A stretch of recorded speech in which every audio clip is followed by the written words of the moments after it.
নমস্কার, কেমন আছেন সবাই? আমার পরিবারে আপনাদের সকলকে স্বাগত জানাই। আজ হচ্ছে সোমবার, শ্রাবণ মাসের দ্বিতীয় সোমবার। সকাল সকাল পুজোতে বসে পড়েছি। আর আজকে কিছুটা আছে কেনা ফুল, কিছুটা আছে গাছের ফুল।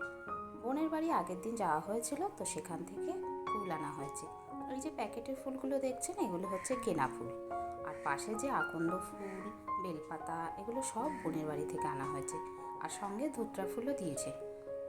ফুলগুলো এত সুন্দর হয়েছিল, কি বলবো, দেখেই মনে হচ্ছিল যেন মালা গেঁথে পুজো দিই। তো সঙ্গে সঙ্গে মালা গাঁথার লোকটা সামলাতে পারলাম না, মালা গাঁথা শুরু করে দিলাম।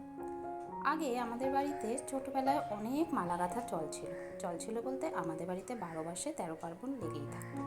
আর জানেন, তখনকার দিনের কি বলবো, ছোটোবেলাটা ছিল অন্যরকম, আর এখনকার বাচ্চাদের ছোটোবেলাটা অন্যরকম। 15ই আগস্ট, 23শে জানুয়ারি যে কোনো অনুষ্ঠানেই স্কুলে পালন করা হতো, আর তার সঙ্গে মাস্টারমশাইরা বলে দিতেন মালা আনার কথা। আর সেই মালা কাঠটা কত সুন্দর হবে, কাঠটা কত মোটা হবে, তো সেই একটা প্রতিযোগিতার মতো ছিল, যেটা আর এখনকার বাচ্চাদের মধ্যে নেই, আর স্কুলেও হয় না। তো যাই হোক, পুজো সেরে আমি সকালে জলখাবার খেয়ে নিয়েছি। আজকে যেহেতু সোমবার, তো নিরামিষ। আর হ্যাঁ, এই যে একটা জিনিস দেখাচ্ছি, এটা কিন্তু মাটির তৈরি। আমার ঠাকুরের সিংহাসনে অনেকেই হয়তো খেয়াল করে দেখেছেন যে ঘটের নিচে এইরকম একটা ছোট্ট মাটি দিয়ে তৈরি করে আমি বসিয়েছি, তার উপরে ঘরটা বসাই। এটা গঙ্গা মাটি দিয়ে তৈরি।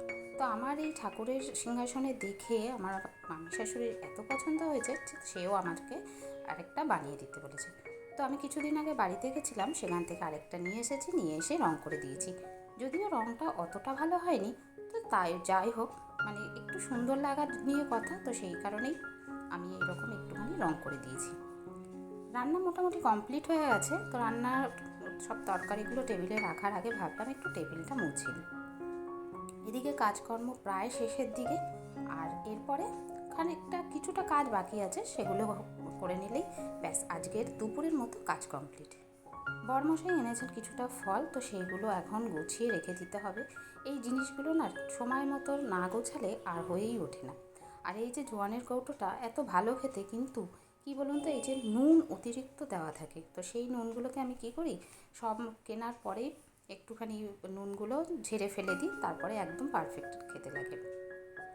সোনাকে দিয়ে দেবো একটু ডালিম, তো ডালিম ছাড়িয়ে দিয়েছি, ডালিম ছাড়িয়ে ওকে দিয়ে এসেছি। আর রাতে করবো একটু ঘুগনি, তো সেই কারণে মটরগুলো একটু ভিজিয়ে রাখলাম। আর এক ঝলক বাইরের ওয়েদারটা আপনাদের দেখিয়ে দিচ্ছি।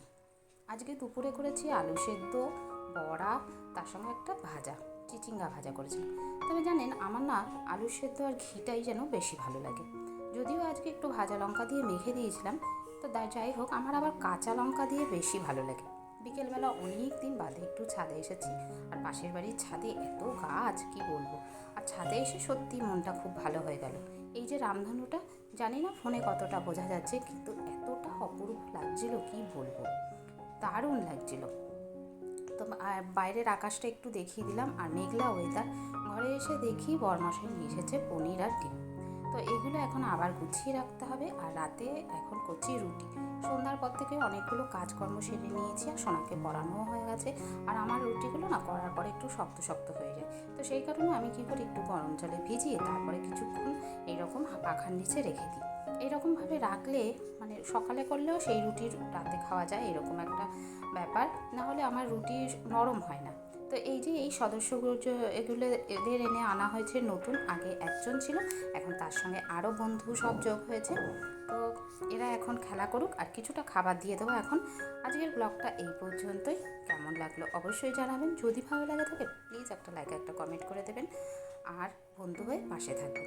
তো চলুন, আজকের মতো এই পর্যন্ত। সবাই খুব ভালো থাকবেন, সুস্থ থাকবেন। দেখা হচ্ছে পরে অন্য কোনো একটা নতুন ব্লগে। টাটা, ধন্যবাদ।